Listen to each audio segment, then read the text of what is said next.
Hello, this is Tim from Finch's RC Garage. Today I'm going to do a review of the Tamiya PT01 electric screwdriver.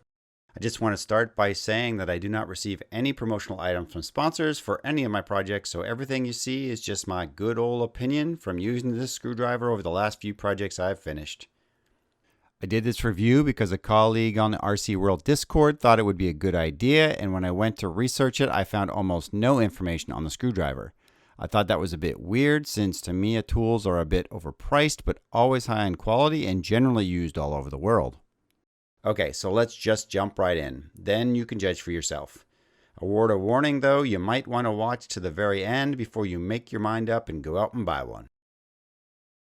The package comes in a semi-enclosed box. Other than the name Tamiya Electric Screwdriver Set PT01, just about everything else on the box is written in Japanese. As with everything Tamiya, the box is marketed well. The box has flattering marketing pictures on the front and some useful cartoon features on the back. Here's a quick look at what the translations look like.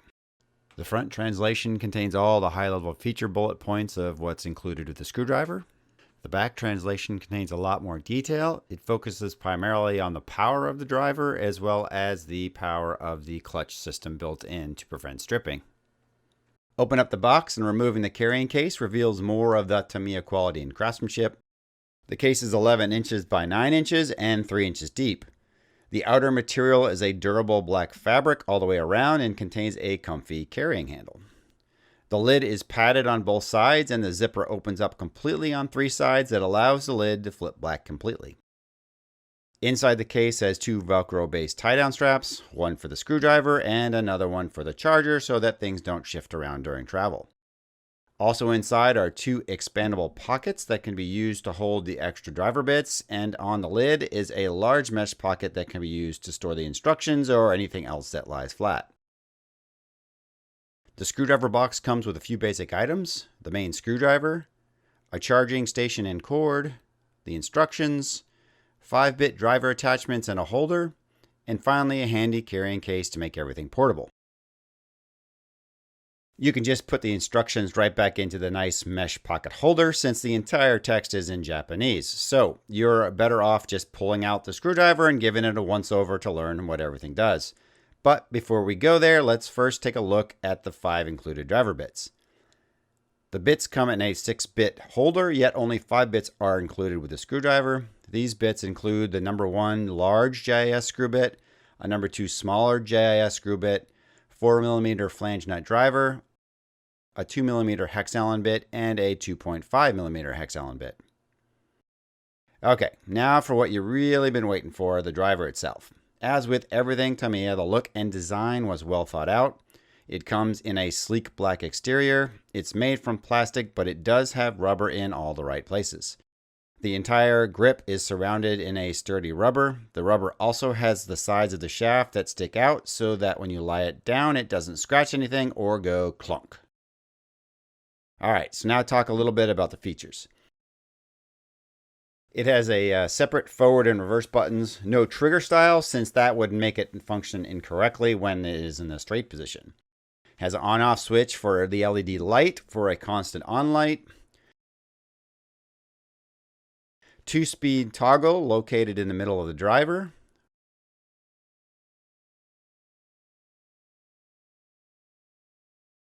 A lockout button that prevents the screwdriver from operating accidentally. It contains a quick, easy to use metal bit release. Just pull it out and quick swap the bit. There's a tension slipper clutch setting that goes from 1, which is the loosest, to 21, which is basically the drill mode with no slip mode. Finally, there's a strap loop built into the handle, but there is no handle strap included with the screwdriver. The screwdriver works in 2 positions. The first is with the handle tilted down in a pistol configuration, and the other is with the handle fully extended.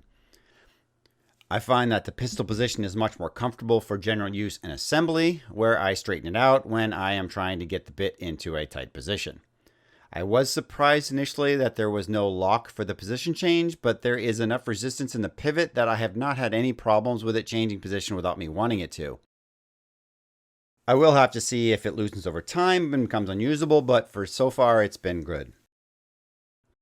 The overall weight with the battery is about 1.2 pounds, so it's not light. If you are handling it for an extended time, it can get quite fatiguing on your hand.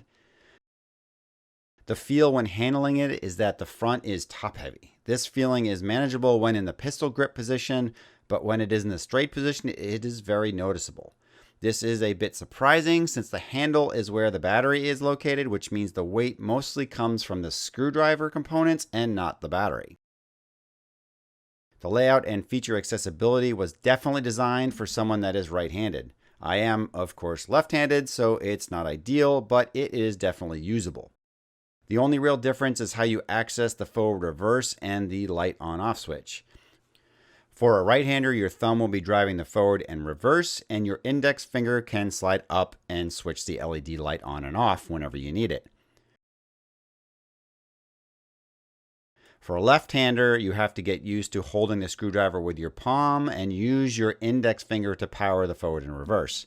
I find from time to time my thumb accidentally switches the light on and off when I don't want to do it. This doesn't seem to be a problem when you grip it right-handed.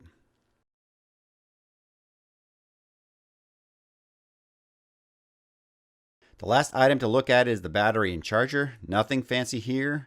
The battery is a lithium-ion 7.2 volt pack that slides into the handle. The documentation says it takes 30 minutes for a full charge. I have never run out of juice in a single sitting. The charger has some nice status lights, but of course the description is in Japanese. Some are intuitive, others not so much. So, what does this all mean? Here's a quick summary of the good and the bad for the screwdriver.